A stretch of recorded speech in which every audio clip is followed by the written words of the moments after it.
Thanks, Tracy. And it's been interesting to see all the groups of people, how engaged you all are in the process this morning. So she's asked me to speak for about 15 minutes on the importance of cash flow management in new project management. And not just cash flow management, but really good management of it. Because we all know how stressful it is, either personally or in business, to run out of cash. So another way of saying the topic is getting the figures and the cash timing right so you don't lose your mind, your family, your friends, your hair, at extreme circumstances, your life, or worse still, your professional reputation in getting your project management wrong. So what we've got usually in a budget when you're doing a project, say, is a profit and loss statement. So we all know what that is, right? Is that enough? No, it's not to control your project properly. You also need a balance sheet, what you own and what you owe. Is that enough to control your project? No, it's not. What you really need is a good cash flow statement. So, okay, you've got your monthly cash flow statement and it's got everything in it. It's got all your inputs, it's got all your outputs, everything that you might be paying or getting in month by month. Is that enough to control your project? No, it's not. If you're doing, say, a property development and you don't know your daily holding costs, then your decision making is going to be really impaired. If the plumber doesn't show up on one particular day and you can't get anything else done until that plumber comes in and your holding costs are $10,000 a day, how many days delay before all your profit's gone from your project?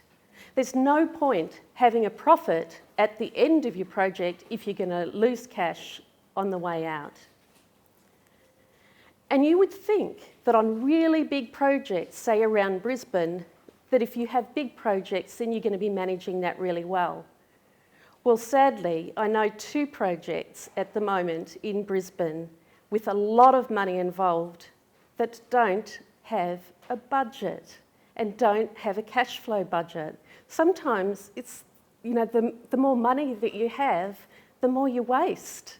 The importance of a big cash flow and the daily cash flow is important. Now, you're all here, so you're interested in job management.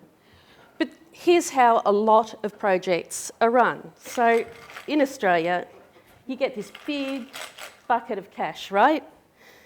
And then, you haven't got a daily budget and you're not really controlling them. So you're not getting any more cash until the end of the month.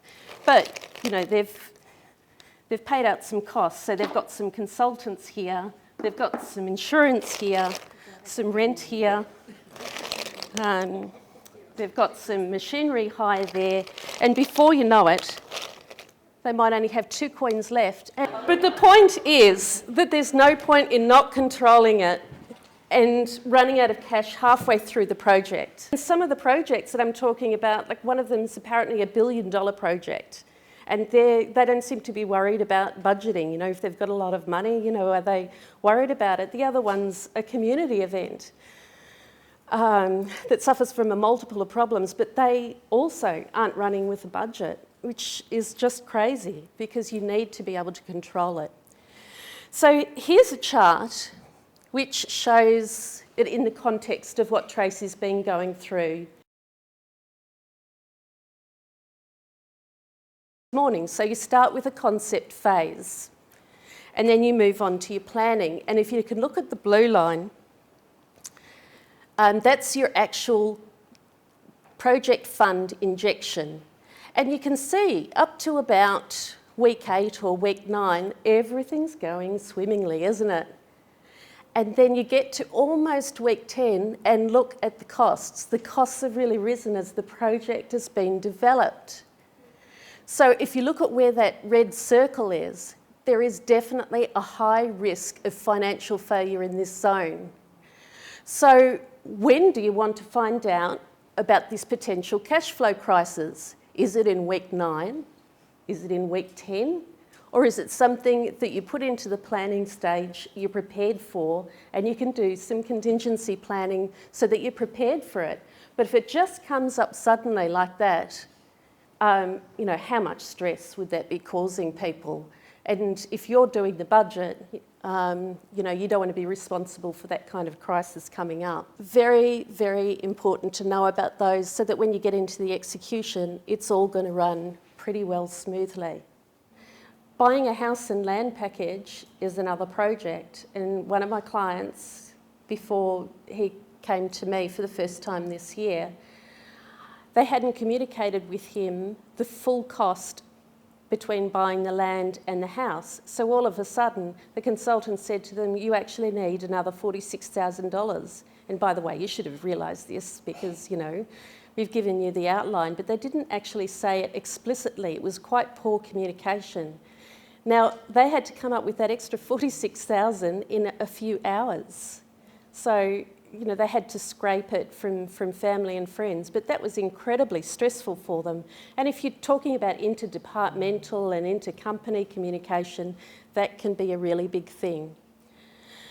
So managing your cash, really important. Monitoring it, really important. Communicating well, really important. And all of those factors and situations can really affect your cash flow management. And it's just absolutely crucial to the success of your project.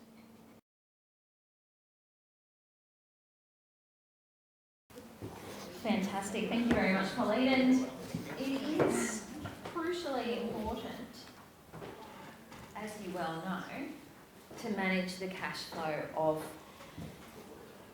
any project, any life, any business, anything, and people really don't pay enough attention to cash flow. Because without money, the chart that Colleen had up, with that gap, you could have organised some sort of credit facility for a month, a week, or a couple of days that would have saved your project. It could have made, what, $10,000, $20,000, $30,000 profit. Suddenly you lose it, the project collapses and you owe money. So, very careful. I'd like to thank you, Colleen. That was fantastic. Thank you, everybody.